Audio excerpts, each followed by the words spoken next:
The reason why I put my bias up here is because I do research, and everybody wants to know where your funding comes from when you do research. So what you can't do is tell people that you have some mysterious funding line, or you can't not disclose your funding line. So that's why this is here. This is not for me to brag about, but I am a former Special Operations Officer in the United States Navy. I retired after 28 years. Booyah. That used to be me, I swear.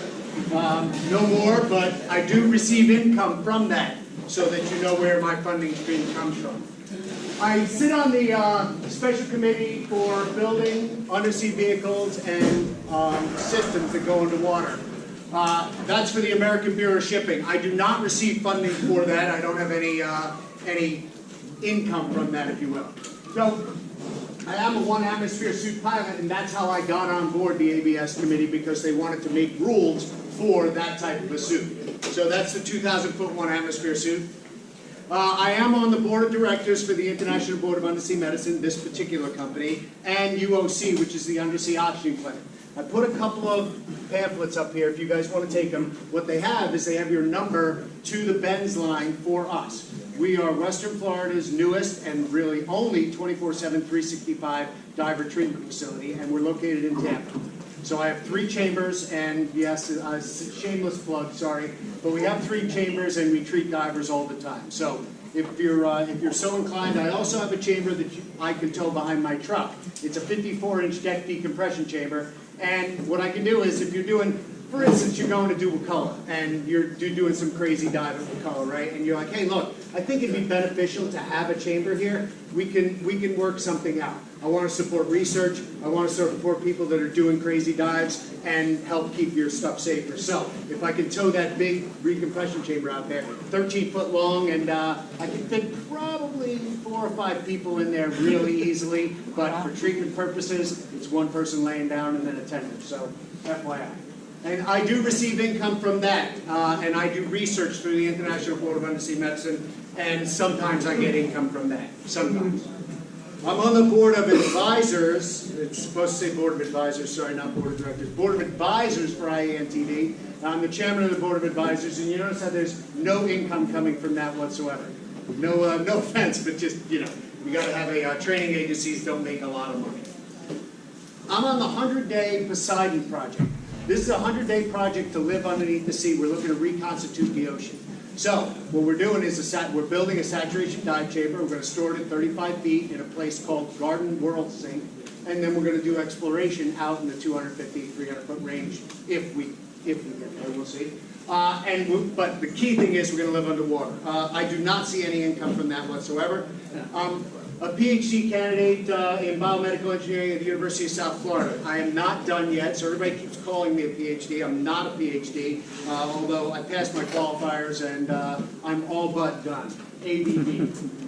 So my fund meter's pegged way over in the red. Paul said I got a little bit of chamber experience. Yeah, in the Navy I did a lot of that, and then on Wakulla, and then from there I've owned and had chambers, you know, basically all my adult life. So, but like I said, the fund meter's pegged way over in the red. I'll tell you a story here that Bill Hamilton told me, Lord rest his soul, before he passed. He said, Joe, we're pretty sure that bubbles have something to do with DCS. And I said, what do you mean? He says, well, ask a lay person on the street or you know, maybe a diver. You go, hey, what causes DCS? And they say, I think it has something to do with bubbles. Okay, great. And then you get to a dive master, and you get the story from the dive master about the soda bottle and shaking the soda bottle up and the bubbles coming out of solution. And okay, well, that's good. And then you ask maybe a technical instructor or an educated trimix instructor or something, and they'll go into the entire current theory that we have on DCS, which is, yeah, the endothelium lining. That lining gets stripped away, the basement membrane leaks, causing vasoconstriction, and then you have that whole immuno response, and they'll go through phagocytes and leukocytes and all these big words, and then you go, okay, great, that's terrific. Then you'll ask Bill Hamilton, Paul Weathersby, a bunch of all those upper level guys, say, hey, what causes decompression sickness? They say, I don't know, I think it has something to do with bubbles. So this is the God's honest truth. If we knew what caused DCS, we would be preventing it today as we speak. But we don't prevent it. What we do is we risk mitigate it. We manage it as best as we possibly can. So we have a lot of historical stuff, but right now, it's really not very ethical for me to take you guys and go, hey, I got an idea, let's put you in the water and bend you, or let's put you in a chamber and bend you. So when I proposed it, the IRB, Institutional Review Board, went, wait, what are you, crazy? I'm like, yeah, but we do it all the time. And they're like, yeah, no, that's not happening on our IRB. So, all right, it's real hard to do this kind of research, so like I said, the precipitating event seems to be the gas bubbles and moreover the destructive path they leave. It's like a histamine response or a bee sting, right? That swelling that comes from the bee sting, if you guys have ever had bee sting. All right, wide variety of clinical presentations, and that's the problem, right? So you can show up and have extreme lethargy and somebody goes, well, he's not bent, but really that is a constitutional symptom of decompression sickness. So, and oh, by the way, really hard to follow a girl that has lots of pretty pictures on her slides and is obviously a lot better looking than you. So I don't have as many slides, I don't have as many pictures, and I'm nowhere near as good looking. So, but I got some good info. I don't know about that. You steal mine too? All right, who here's been bent? Nowhere. Really? Liar, liar, pentos del fuego. I mean, I only got like 5 or 6 people in the room, and I find that really hard to believe that none of you guys have been bent. And I'm not trying to poke a finger at you, but what I'm doing is I'm poking a finger at the institution. Because what we say is, well, you've been bent, you screwed up. No, you didn't screw up. I've been bent, and I didn't screw up at all. You know, yeah, we were pushing ridiculous tables. Yeah, we were doing things that we didn't really know necessarily how to do, but they introduced it as your fault. This is your fault that you got bent. It may or may not be your fault. It may be your personal, the way your body's built type thing, and you may not be one of the people that fit neatly into the characteristic that is the dive tables that we have currently. So, I'll talk to you about some of the classifications of DCS right now. What we talk, right out of the Navy Dive Manual, we talk pain, marbling, swelling. That's type 1 DCS. We say, okay, you had type 1 DCS. PMS, pain, marbling, swelling. Simple joint pain, right? Simple. That means it's not in both knees, because both knees would not be simple. You think both knees, and you think, oh wow, I got something going on back here that might be leading to it being on both sides, okay? So I'm talking simple, dull pain, right? Marbling or cutis marmorata. This is not that red stuff that you get occasionally, the red dots or the little redness that's right around the belly or the fat areas. That's not necessarily, well, it's not cutis marmorata. Cutis marmorata is something that looks like a steak, a mottled steak or a marbled steak. So you know you cannot make you have to make a distinction between. And then swelling of the lymph nodes. So lymphatic bends, for anybody had lymphatic bends? Wicked painful. So what you're imagining is that your lymphatic system is your immunoresponse system, right?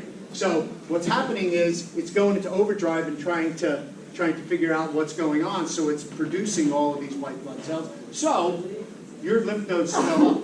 The cool thing is the swelling will not necessarily go away. The pain will go away with recompression, but the swelling may not necessarily go away right away. So it could remain swollen for many days. So lymphatic bends. That's all type 1. And I know you're going, I'm bored because I know all this stuff. I'll get to stuff that hopefully you don't know in just a couple of minutes. This is straight out of the Navy Dive Manual 2. Type 2 DCS. Spinal cord DCS or neurologic. That's what I was talking about with the hit in your back. Okay? Brain DCS or cerebral DCS. We generally don't see divers getting cerebral DCS unless it's an arterial gas embolism. That's the next slide. But mostly divers get hit in the spine, not necessarily the brain. Aviators, pilots, get hit in the brain because it's the way that they're hit is generally in the brain for a pilot. Inner ear DCS, I know you guys have probably heard a little bit about that. Pulmonary DCS, this is profuse intravascular bubbling. This is a bad problem. Generally only associated with somebody that's done a rapid ascent from a deeper depth using, generally speaking, helium mixes, coming up really quickly and blowing off all the decompression.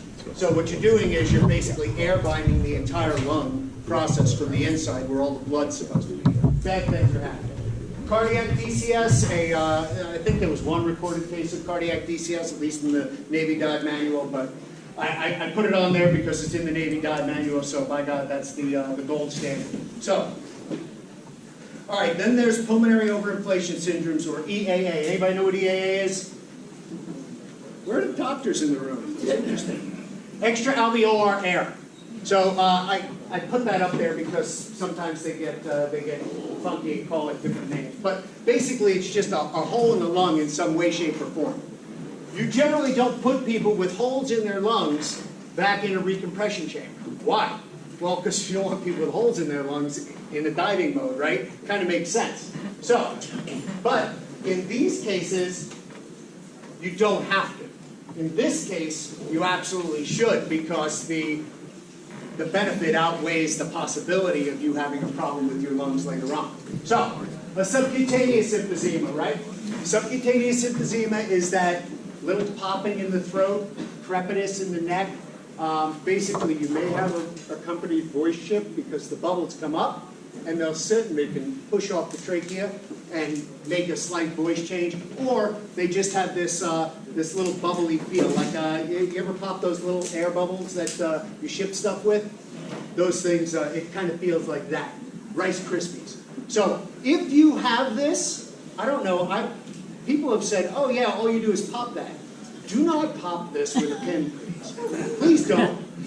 But, okay. So subcutaneous emphysema, a mediastinal emphysema, or behind the sternum. Okay? Basically, it's just a fullness of the chest, and it's all of these bubbles. These first two are in the interstitial tissue between the skin, the breastplate, and the lung cavity.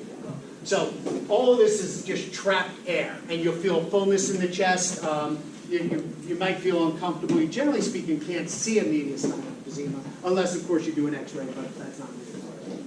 Pneumothorax and tension pneumothorax, those are pretty innocuous terms. I mean, the pneumothorax, I've had a pneumothorax when I got hit by a car. So break a rib goes in, punctures a lung, you now have a hole in your lung, and the air, or the gas, whatever that is, gets trapped between the pleural lining and the lung itself. So it kind of pushes the lung down or collapses the lung a little bit. Pneumothorax and tension pneumothorax are bad actors. Tension pneumothorax can also give you a corresponding voice shift. It has happened. Also, it can move around other organs like your heart, which would be a really bad thing. So, all right, arterial gas embolism. What that is, it's a hole in your lungs that makes it stop, comes in through the pulmonary vein, and then goes for subjective sensory changes. So this is part of you, cave divers, being in tune with your body. And then tier 3 symptoms, obvious, very bad stuff. I don't think anybody here, if you guys had any of these, that you would have any question or problem about running to the chamber. But pretend you had a telltale telling you that you might have it before it happened. So this is your telltale. All right, so once we do that, we figure how does a new tier symptom solve that problem? Well, we have clear detail and specificity to urgency of care, right? I want to really, really, really pay attention to somebody in a tier 3 group, because that's a real bad stuff going on and about to go sideways. Whereas a tier 1 group, I have time, right? So I have a little bit of a specificity and urgency of care thing. Directly correlate tempo to tempo or progression. I had tier 1, now I'm tier 2. So I'm progressing and I'm increasing. Relevance to seriousness with respect to increasing numbers, right? Tier 3 is worse than tier 1, right? It's pretty obvious. So that's why this plan looks like it might work. It focuses on new and current day symptoms as opposed to just vast generalizations. Brain DCS, spinal cord DCS, that could be anything. So, all right, with that, I'm ready for your questions. Yes, sir. So you mentioned type 1 and hydrate. What about administration of O2? Yeah. Administration of O2 early and often if you have it. If you have it, look, anybody ever get hurt from breathing O2 on the surface? Yeah, okay, Michael Jackson in the chamber for a long period of time, yeah, sure, probably not a good idea. But I don't know, I'm looking around the room and I see like a bunch of people who sat on the back of the boat and breathed oxygen out of my rebreather after things happened or went sideways. It happens. Breathe the oxygen, there's nothing wrong with putting a Band-Aid on. Here's the only problem. If you mask that symptom, it's just like, oh, you know, I have a little bit of a headache, I'm going to go ahead and take a Tylenol. Now you're masking that symptom. So you may be masking that initial response, that tier 1, and then the shift to tier 2, and then you may just end up with a tier 3 because you masked that symptom. So the pain in your head may get so great if you let it kind of happen. So, but the answer is, if you feel any of these, there is nobody in the world is going to tell you, no, don't go on oxygen, because that's just silly. Hydrate, No2, right away, there's no problem. Doctor? What are your thoughts on handling some of this stuff back in the water?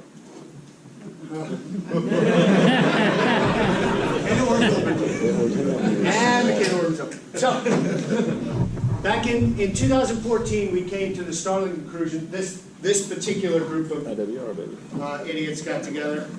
This particular group got together and we held a symposium called the In-Water Recompression Symposium.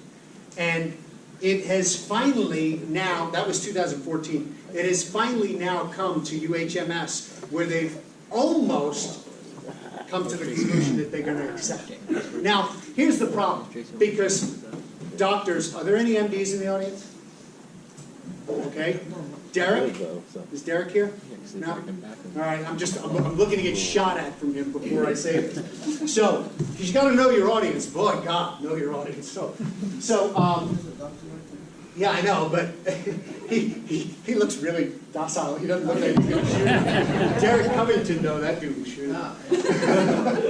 So, basically, doctors don't want to relinquish the control to a bunch of yahoos like us, because it's really we're out there pressing the edge, and we're the people that are in the caves for 3, 4, 5 hours, right? We're the people that are doing what, 300, 400-foot dives, 3+ in a cave? That's ridiculous. Who the hell does that? You know, who the hell connects one end 6 miles away to another end? Well, the people in this room do. So, you know, and when you come up to a physician who, mind you, I've taught a lot of physicians, and so I used to teach hyperbaric medicine at John A. Burns School of Medicine in Hawaii. And I had the physicians in the class that were young and upcoming, and they weren't physicians yet, right? So you got them, I'm like, I'm going to mold these minds, this is going to be great. And they're like, what? Yeah, got it. I'm like, I had them for 4 hours. That was the extent of their diving medicine training. 4 hours. I'm like, wait a minute, you guys mean you don't go through this stuff? They don't know, and largely speaking, unless you go to Gainesville, because Gainesville used to be a hyperbaric treatment center, so they're pretty savvy on stuff. But we went down to Jupiter, Florida, went off the coast. Guy comes in, extreme lethargy, passed out, ostensibly he's in shock, his blood pressure's dropping, and the ER physician, I was dating a doctor at that time, and she was real savvy because we had kind of spooled her up on everything, and she literally had to run in and take over this code from the ER attending physician. I'm not joking. And then they didn't know what to do. So we literally, through our end, picked up the phone. I called my buddy, whose daughter happened to be the on-call attending physician for Dan, who was on the West Coast picking up called her, and then she called the hospital, and then we enacted the Ben's case. Because doctors don't want to hear from you. What do you know? You don't have letters after your name. So, you know, they don't want to control that type of stuff. But I will tell you, if it's me, not a medical opinion because I'm not that kind of doctor. So, if you can get back in the water, you can save yourself to get to a tier 3 symptom right away. If you're not cold, if there's no jellyfish in the water, if there's no, like look, if there's crocodiles in the water and you're swimming around in the water, and come on, risk benefit, maybe it's not such a smart idea. If you're already cold and it's 54 degrees and there's ice in the water and you got to crack it to get in the water and go do in-water recompression, probably a bad idea. But so I will tell you this, if you want to read the outcome from the In-Water Recompression Symposium, go to www.ibum.org, ibum.org, and halfway down the page, there's the actual outcome from the in-water recompression symposium. And it'll give you as much detail or as little detail as you like on that. And you know, it comes up with an approved procedure. All those guys got together and said approved procedure. By the way, medical doctor, lawyer, need one of those. Medical doctor, and just really smart guy. So, and then there's me. So, yes, ma'am. On the tier 1 thing where you got nausea, Yeah. you see that every time. How often does that lead to actual vomiting? Or does it ever? Honestly, I've not seen it lead to vomiting. So, nausea, generally, I've not seen it when it has to do with DCS turn to vomiting, unless it's a vestibular Unless it's a vestibular. unless it's a inner ear DCS sort of a problem. And then guys, but they won't have nausea. What they'll have is right away they'll be, you know, they'll get up and they'll be like this, and you can obviously tell they can't walk. So for But- the in-water, so that makes the in-water recompression thing then a lot more doable. If you know they're not going to throw up. Oh yeah. I mean, but who's thrown up to a regular? Really? Yeah, but that's a huge One or two? Really? that's a huge objection that you get from people for in-water recompression is what if you throw up? Sure. Well, you've seen people not throwing up. Sure, I've not seen a lot of people throw up, that is for absolute sure. That doesn't mean that you won't throw up if you have nausea. I don't know is the answer. I can tell you I've gotten really sick when I'm on decompression, or I'm on in-water recompression, and I hang upside down, and I have nausea to start with. So, you know, just maintain the upright position, and you'll read all the things that are coming from that in-water recompression symposium, so you'll be able to talk through that in your head, but you should have somebody with you watching you during that time, making sure that you're not going to do anything stupid like turn upside down. Did I answer your question, sir? Yes, thank you. Yes, sir. Especially with those tier 1 symptoms. Yeah. What's the time frame? I mean, the minute you walk out of the water, or an hour later, or 8 hours later? Yeah. Great question. So these things, generally a half hour after you come out of the water is when I've seen them. You know, and remember, when do I get the call at the recompression chamber? I don't get the call when you guys get out of the water at 4 o'clock in the afternoon. I get the call at like midnight when you guys are like, hey, I'm trying to sleep and my arm hurts. I'm like, it hasn't hurt? Well, I thought maybe it hurt, but really, you know? So I'm usually 8 hours afterwards. So really the timeline gets to be a little fuzzy, but from a half hour out, I'm giving you personal experience on that and a couple of other ones that I know about, but generally speaking, they all lie. I got out of the water at 9 o'clock tonight. No, you didn't. You know, because that state park closes and kicks you out at you know, when the sun goes down. So, you know, so a half hour afterwards. But this lethargy, this is just not, I'm tired from swimming. This is like, I'm exhausted. So, but like I say, you'll see it about a half hour afterwards to, you know, continue on to hours afterwards. Okay? Sir? Does prior experience being bent result, does that set you up for future bends? I have a friend whose long career, he's got, they say, you know, he's got slippers at the chamber that are monogrammed. So Richard Powell had certain experiences and then afterwards got bent again. Does that set you up? What have you found? Yeah, so that is what they say. They absolutely say that. I have not seen very many repeat customers. So, now what does that mean? Doesn't mean anything. But I don't see the same people over and over, but yet the same people are still doing those kind of dives. So, maybe it says a little bit, but, and I know that when you have an area that is hurt, broken, this shoulder continuously came out of its socket until they fixed it. So I'm very susceptible to being hit right there. Why? There's a lot of scar tissue, and scar tissue doesn't necessarily react the same way that the rest of the tissues in your body do. You know, we like made up that whole M value thing. You know they used to call them J values, right? You know that? Because when we bend somebody, they go, oh Jesus. You know, I'm not kidding. That's what George Vaughan used to call them that, J values. So, you know, they back it up and go, okay, we need to change the line. But when they were initially developing type tables like that. So, where was I going with that? Good Lord. I completely forgot the question. I apologize. Rebid and the sand. Yeah. So absolutely right. You know, when we push this a little bit, you know, you may see a repeat customer, but I've yet to see one. So, and it's only 20 years, 28 years doing it. Yes, sir. The guy with better hair than mine. Everybody's playing with them. Yes. Have you seen medication actually? For what?